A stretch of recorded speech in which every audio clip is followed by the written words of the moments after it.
It's a good point. I think a lot of people didn't exactly get what was going on with the title, but figured the black standard, it goes back to about the 6th century, and it's appropriated these days by a lot of different terrorist groups. And so I figure a lot of them, especially given the last year with ISIS, have developed encryption solutions on their own. They don't trust Western software.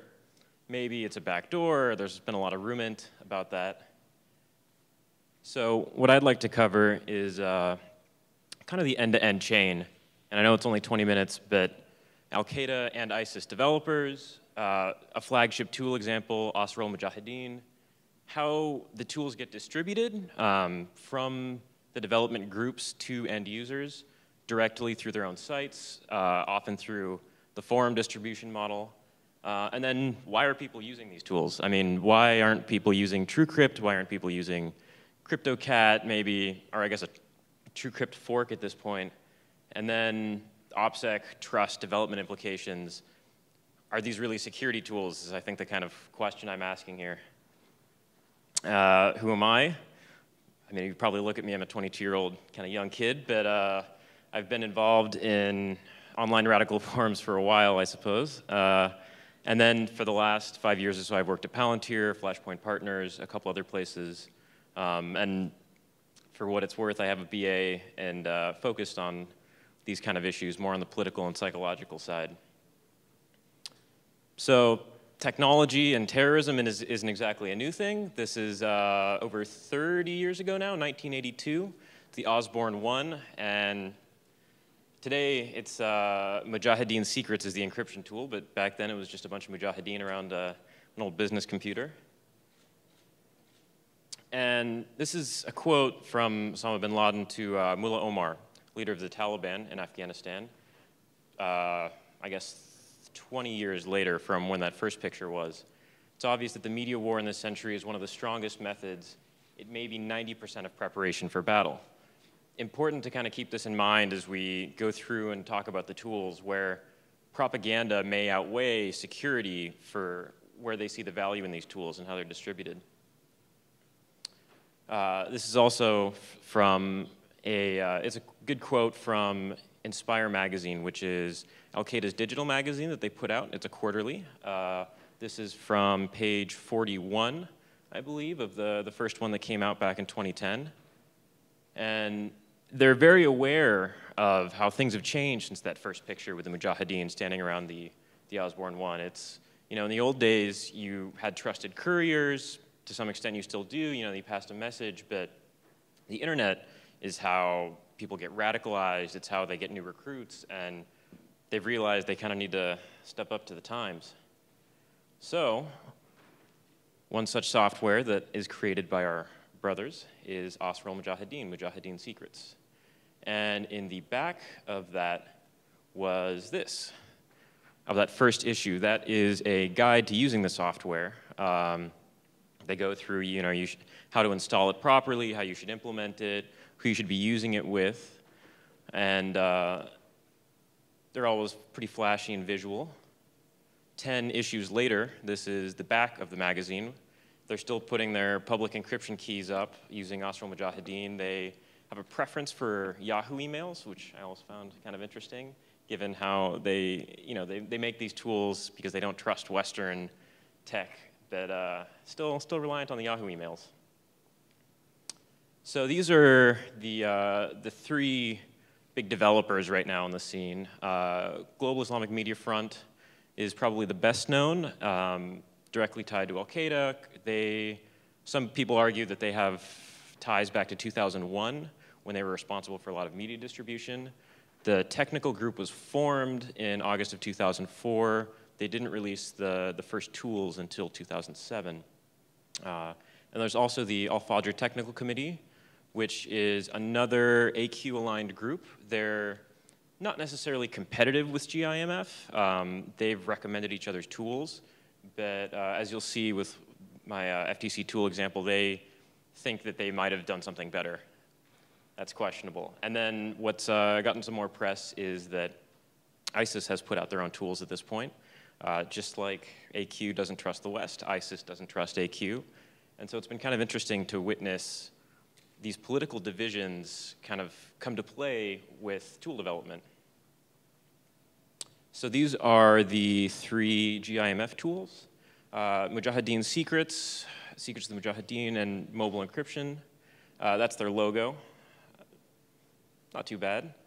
And so some of you may have seen the Recorded Future report that talked about how there's been an uptick in development post-Snowden. I don't know if I necessarily agree with all of their findings, but there has been kind of an uptick where there was a long kind of lull, and then now they're talking about chat. Now they're going on to kind of developing for their own market, so Android or Symbian phones. It's not like a lot of guys on the ground in Syria are, I guess, using iPhones necessarily. And this is what it looks like. This is the flagship tool. This is Mujahideen Secrets 2.0. 1.0 was pretty much the same. What came out in the latest version was the file shredder and some different options for formatting your messages better to use on forums. Terrorists love forums. They all use AES finalist ciphers, so two-fish, all that kind of stuff. So there's kind of an awareness of best practices to a point. And I mean, pretty full-featured. It's easy to use, I suppose. And it comes preloaded with the GIMF public key. So they're very open about promoting that. They put it out with the program. They put it out on several forums that they also list on their site as the best way to contact them.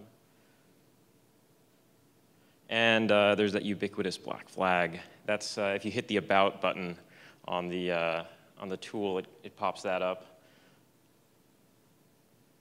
And so just for a little bit of an overview on the tool, compile time 2008, ECLOS network, so they retain kind of the original name of one of the networks that they used to put out stuff with, 32-bit executable. Language is used, so people like to talk about attribution a lot with this. You know, is it a government backdoor? I'm pretty skeptical, and I don't like to get into the attribution debate too much, but I did want to put this up just because I thought it was interesting that if you are going to do a false flag operation for over a decade and put out these tools, there's 16 different kinds of Arabic, so it'd be interesting to put out Arabic Jordan versus another kind. And then another interesting tidbit is the virus total results. So you'll notice that Kaspersky doesn't hit on it, and it's mainly a lot of AVs that are, I guess, not in the US market, so Yang Min, the hacker, stuff like that. I mean, Norman is the only one that kind of hits on it. But really, it's, I mean, a clean bill of health by most trusted AVs vendors. This is the Osral Dardashah installer, so it's the mobile tool that they put out. Sorry, not the mobile tool, the encrypted chat plugin for Pigeon. It's kind of interesting how they hacked it together. So this came out 2013. They were developing or designing for a version of Pigeon that's 3 years old. And then you go through I also thought it was nice they put in a GNU public license there.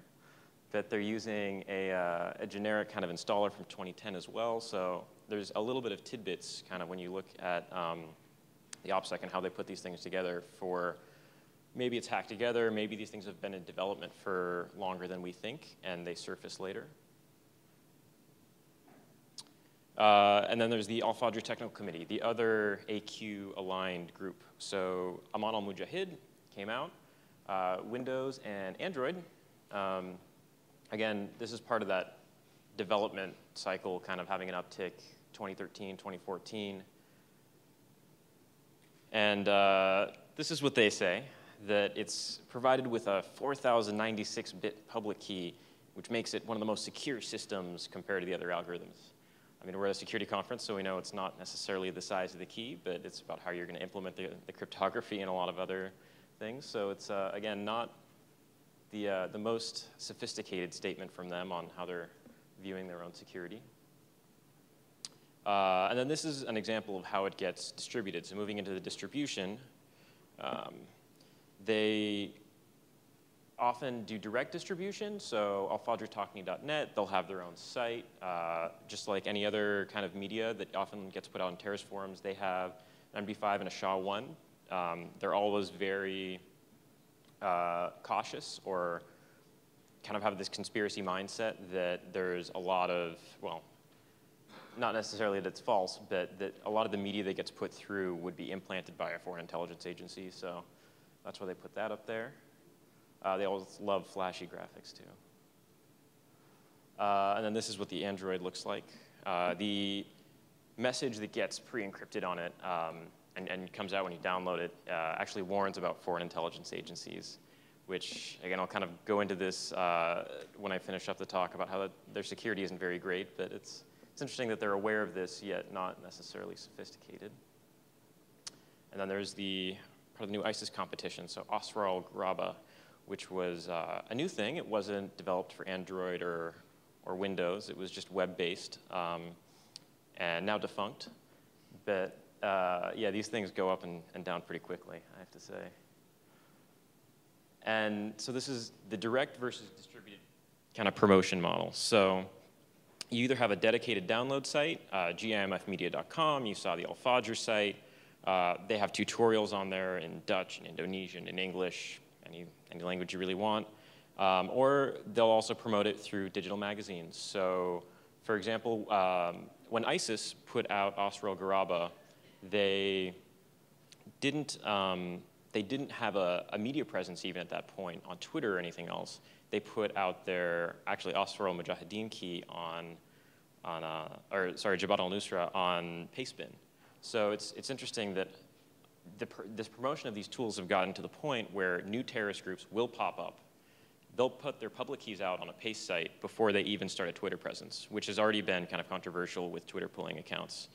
And then some of you might be familiar with Shumukh, Al-Fida, or Ansar al-Mujahideen. They're the top tier. There's 3 of them, and they're the top tier of terrorist forum sites. Shumukh and Al-Fida are directly referenced by this group. So GIMF, this is their site. This is their flashy graphic. They have pretty clear site. I mean, there's their 3 tools. It's their contact information, English and Arabic to browse the site, and then all the releases and tutorials come in a variety of other languages.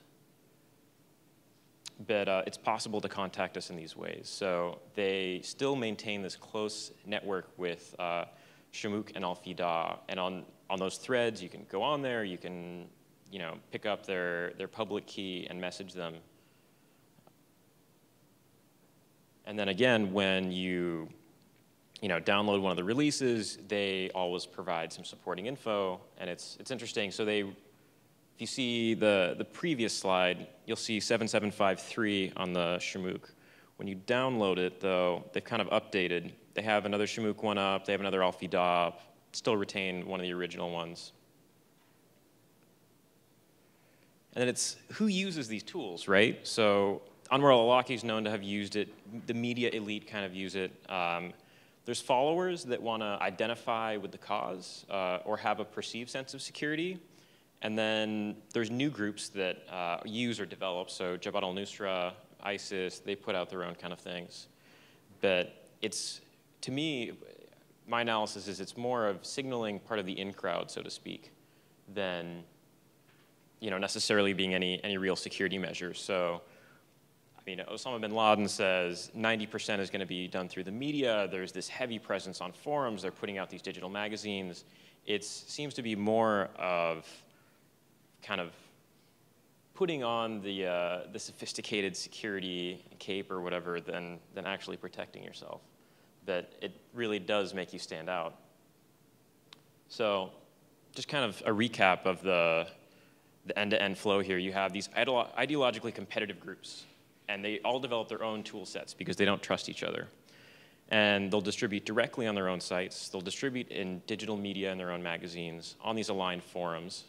And then there's been plenty of arrests in the US for what people call, the lone wolf type self-radicals that go on these forums, they read the magazines, they use the tools, and they get arrested. But it seems to be kind of a repeating pattern. And just to kind of work on that with the one example here, you have AQLI and GIMF. They release Asral Mujahideen. It goes through all their kind of usual sites. It's promoted by al-Awlaki, other prominent jihadis on the forums, offline, and then it's used by a lot of lone wolf types that were arrested in the US and Europe. And then it's, well, you think Tor makes you stand out in the crowd, but using these tools is almost even worse if you're trying to think of operational security. Again, trusting the developer, well, they're AQ aligned. There's a lot of rumor about them being false flags. Distribution, there's a lot that goes on with connecting to these direct sites, opportunity for traffic analysis, having fake downloads. I mean, there's a lot that could go wrong there in terms of security. And then use. Having these on your laptop or your phone and using them is not exactly being stealthy, particularly the people that tend to use them in the West. It's not great operational security, apart from signaling that you're in one of these communities. And again, when you put your key out there, it's begin Asral Mujahideen. It's, it's not a PGP key or anything there. It's, again, you're putting this out pretty publicly that you're signaling you're in these communities. Further fail, again, these new web-based tools like Asral Graba, easier for interested parties to conduct traffic analysis. You don't need to do forensics on a machine. You don't need to kind of catch it anywhere else. You can see a lot of the interested parties that are going to these sites. And again, given that there's a handful of these, using them is way more of a red flag than using TrueCrypt or File Vault or anything you would normally think of. So I know I only have a couple minutes. I'm easy to find. Do we have a question? You can ask the question in Arab or English, whatever you want. Because I get the impression you speak Arab, right? Spanish and English. Spanish and English. Okay, just Spanish and English, please. Questions? Okay. All right. No questions. Then a hand for Rodrigo.